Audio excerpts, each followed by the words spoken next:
સાવરકુંડલામાં ધાર્મિક દબાણોના મુદ્દા સામે હિન્દુ સમાજનો વિરોધ। સાવરકુંડલા શહેરમાં ગત દિવસથી ધાર્મિક દબાણોનો મુદ્દો ચર્ચાસ્પદ બન્યો છે। શહેરના તંત્ર દ્વારા 36 ધાર્મિક દબાણો દૂર કરવાની નોટિસ આપવામાં આવી છે, જેમાં દેવી દેવતાઓના મંદિરો અને અન્ય ધાર્મિક સ્થાપનાઓનો સમાવેશ થાય છે। આ નોટિસનો વિરોધ કરતા સાવરકુંડલાના હિન્દુ સમાજ અને વેપારી સંગઠનો દ્વારા સાવરકુંડલા શહેર સજ્જડ બંધ કરી વિરોધ દર્શાવવામાં આવ્યો હતો। આ વિરોધ પ્રદર્શન દરમિયાન હિન્દુ સમાજના લોકોએ મામલતદારને આવેદનપત્ર આપી તમામ હિન્દુઓ મંદિર ન તોડવા માંગ કરવામાં આવી હતી। આ આવેદનપત્રમાં સંતો, મહંતો અને હજારો હિન્દુ સમાજના લોકોની હાજરીમાં આવેદનપત્ર આપવામાં આવ્યું હતું। હાલમાં આ મામલો ખૂબ જ ગરમાતો બન્યો છે। Reporter Pratapwala, India 24 news, Amreli.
हिंदू समाज आज एक थई अने मामलतदार श्री ने संतो महंतोनी हाजरीमां आवेदन पत्र आपवा माटे आवेल छे के सावरकुंडलाना पौराणिक हिंदू मंदिरो जेमां हिंदुओनी आस्था जोड़ायेली छे, जेमां हिंदुओना देवी देवताओनो वास छे, एवा एक पण मंदिरनी काकरी जो पण हली तो सावरकुंडलाना समग्र हिंदुओ आवती काले आनाथी पण उग्रमा उग्र आंदोलन करशे।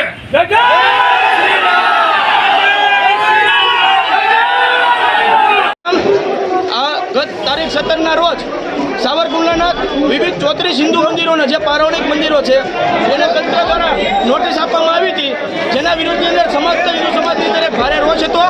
आ रोषना पगले आज रोज मामलतदार साहेबने एक आवेदनपत्र सावरकुंडला समस्त हिंदू समाज द्वारा आपवामां आव्युं छे के आगामी 24 कलाकनी अंदर जे नोटिसो प्रसिद्ध थई छे ए ज मंदिर नहीं तोड़वानी नोटिस लगाड़ी देवामां आवे, अन्यथा 24 कलाक पछी समस्त हिंदू समाज आनाथी पण वधारे उग्र आंदोलन करवा माटे मजबूर थशे। એટલે તંત્રને આ તકે વિનંતી કરીએ છીએ કે આ મંદિરો તોડવાની જે નોટિસ અમારા 150 વર્ષ જૂના મંદિરો છે એને તોડવાની નોટિસ આપી હતી, ગેરવ્યાજબી છે। અમારા સંતોમાં પણ ખૂબ રોષ છે, સમસ્ત હિન્દુ સમાજ ખૂબ રોષમાં છે। આની લાગણીને માગણી સમજી અને છેલ્લી તક આપી 24 કલાકમાં પાછું લઈ લેજો। જય શ્રી રામ। જય શ્રી રામ।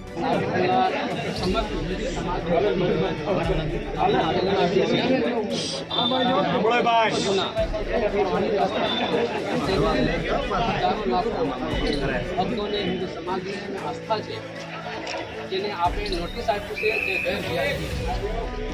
આ ઔરંગઝેબનું શાસન નથી, ભાજપના શાસન છે। તો હિન્દુ સમાજ ક્યાં જશે? આ ભાજપને અમે એટલા માટે જીતાવ્યા છે કે આ હિન્દુ લોકો પર અત્યાચાર કરવાનું, મંદિર તોડી દેવાનું। તો એટલે આપણા આને 24 કલાકની અંદરમાં બધા નોટિસ વાપસ લઈ લેજો, नहीं तो પછી हिंदू समाज अपना हाथ आगे निकल से પછી आप लोग अपना संभाल लो।